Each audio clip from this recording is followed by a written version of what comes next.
The financial system will have to undergo a major transformation as a result of the corona crisis. They are afraid to show their interest in Bitcoin. They think they're playing a game and no one figured it out. The US authorities could ban Bitcoin just like they banned gold in 1933. But could this happen again? Welcome to the Coin Post.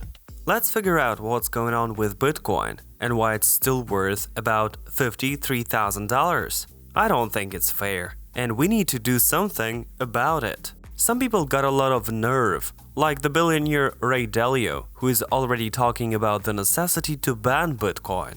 Do you believe him? If you ask me, I don't.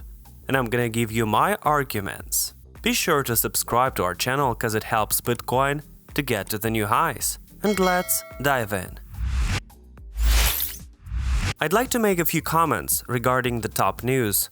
Tesla now accepts Bitcoin. There was a pump, of course, though we didn't hit $70,000 like we could have, because this news is more in-depth than you might think. Tesla not only kept their word and started accepting payments in Bitcoin, they made deals for cryptocurrency without converting it to fiat, meaning it's a long-term bet on Bitcoin as an asset to accumulate value, and it's a good example for other top-tier financial corporations so that they adopt this approach too. Then why did the market barely react? The way I see it, we still have a very long fight ahead of us to make Bitcoin an equitable financial asset. It's a long game, and in fact it's even better that the price keeps at current levels, rather than going for 100,000 or more. We don't need a bubble right here and right now. It's far better to continue rising step by step and gently push away first gold and then other financial assets. Their time is running out because the financial system will have to undergo a major transformation as a result of the corona crisis that began last year. The first signs are here. So in Canada, they probably noticed how many banknotes they'd printed and stated they will be rolling back the support programs that were extended to help the economy through the pandemic. In the meantime, the United States promised us another $3 trillion, and the Fed keeps zero rates and cuts paper for money printing machine. There's a good reason to believe that these are just statements to sustain the current situation, and the financial machine is getting ready to turn around. I'll remind you that helicopter money to save the economy is always just the first stage. There always goes the second one, when they start taking the extra money back. All of these trillions of dollars were never free, and phase 2 is gonna start eventually. And when this next phase takes place, that's when Bitcoin will have to deal with a lot of things which will naturally affect its price. The latest news about the new applications for Bitcoin ETF is perfectly in line with today's video. And it's not just anyone, but the real giants of the traditional financial system, Fidelity Investments and Goldman Sachs, filed the applications. We're gonna go through their actions in detail and, in the end, address Ray Dalio's complaints, so stay tuned and give us a thumbs up right now. First, let's have a look at the application from Goldman Sachs. This is not the first time that they give their clients access to the world of cryptocurrency. There is no direct access to Bitcoin in this application, but the bank's customers will be able to get it through another fund, which in turn will buy the cryptocurrency through Grayscale. Do you want some scary charts? This is the price of Grayscale Bitcoin now. It's just $45,000. Let's see if Goldman Sachs' interest can return positive premium to the value of the Grayscale crypto fund. Because on the one hand, it's a sign that steep growth is about to begin, and on the other, negative premium points to waning demand. And this, as you can understand, is not a good sign in terms of investors' interest.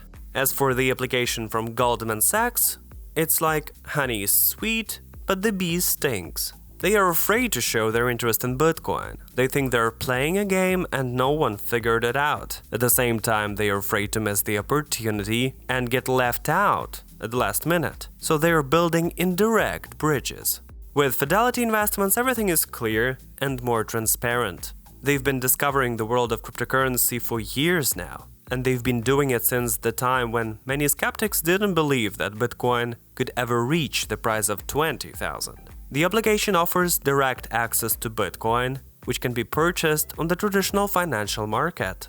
The US Securities and Exchange Commission has 5 applications like this, and they have no difficulty in approving all of them. If it happens, the Bitcoin market will become another step closer to gold, showing who is an innovative investment asset and who has got to go to the dustbin of history. Getting back to ETF clearly shows that the financial system is ready to accept Bitcoin as an equal asset. The world is changing, and the laws under which cryptocurrency exists are fully consistent with these changes. Yes, it's not the money of the future yet, but it's an important step in this direction. And now it's time for the dessert. Come on, Dalio, let's have a fair fight. And I hope that you, my dear viewer, have already joined our community by clicking the subscribe button, because it's just the start. And I'll tell you what, I have actual plans for a community of over 1 million people.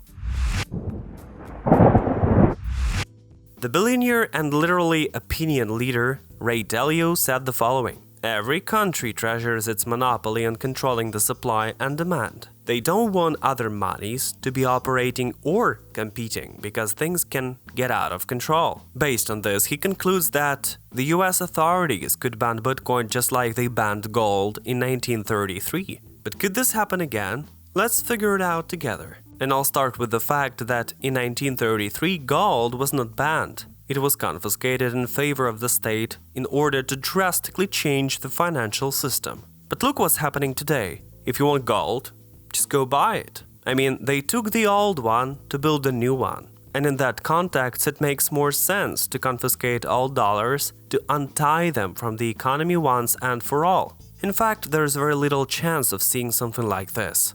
But Bitcoin will not solve the dollar's problems, because first of all, it isn't easy to just confiscate them. I'm sure all CoinPost viewers know that the main rule of a crypto investor is not your keys, not your coins, and only you can manage your money. Second, Bitcoin is not a threat to the demand and supply of the dollar that Dalio thinks the US authorities should be worried about. Demand and supply of Bitcoin is regulated by the code, so no seizure or anything else can change the current issuance schedule. It's the simplicity and genius of the first cryptocurrency. No state measures can simply control Bitcoin, and therefore it makes no sense in that.